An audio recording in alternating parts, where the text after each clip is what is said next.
Hello everyone, and welcome to episode 3 of The More You Know. Suppose you're in a situation where your main hero just can't do everything by themselves.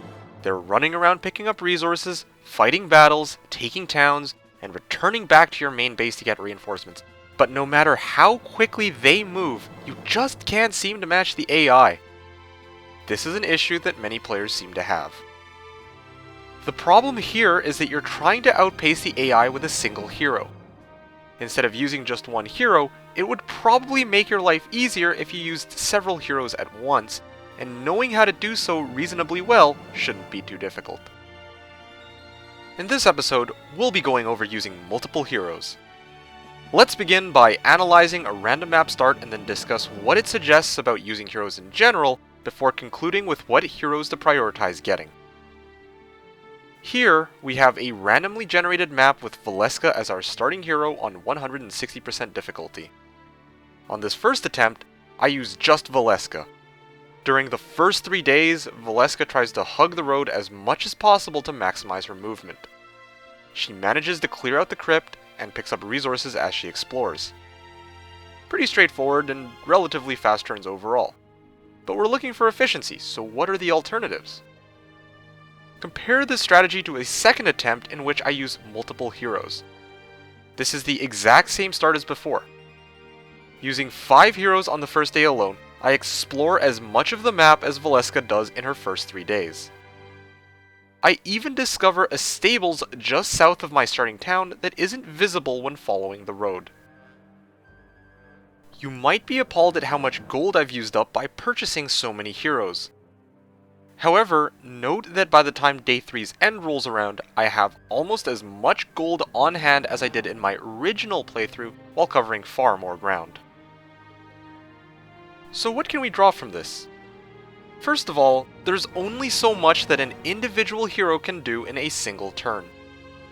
If you want to do more, then you need more options. If you need more options, then you need more heroes. The gold cost might be intimidating, but heroes are invaluable. They often pay themselves off in terms of gaining map knowledge and picking up resources. Even buying a second hero at the start of a match will double your starting army size. You don't even need to do anything fancy with your side heroes, just get them to scout ahead so you know where to send your main hero. Or use them to pick up resources to save your main hero movement. Or get them to deliver armies to your main hero. You could station them on a water wheel, for crying out loud. Use multiple heroes. Perhaps the main question that now needs to be addressed is what hero you should prioritize buying from your tavern. You'll want to keep your eyes peeled for the following types of heroes. Heroes that might be a good main hero like Gunner, heroes with a lot of fodder like Shakti, resource specialists like Caitlyn, and heroes who have useful specialties or secondary skills like Salmer. While this isn't an exhaustive list, it is a general idea of what to look out for.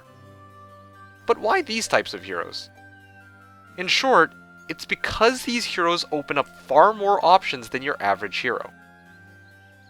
For example, having a lot of extra fodder to tank a Dragon Utopia can help you preserve your power stacks for the more important fights. Also, heroes like Salmer can wreak havoc on enemy stacks to make them easier to fight with your main army. With heroes being such a crucial part of the game, make sure to check your tavern at the start of each week to see what your options are. In conclusion, remember, this game is called Heroes of Might and Magic, not Hero of Might and Magic, and for good reason. I hope you found this video entertaining and informative, and I'll see you in the next episode.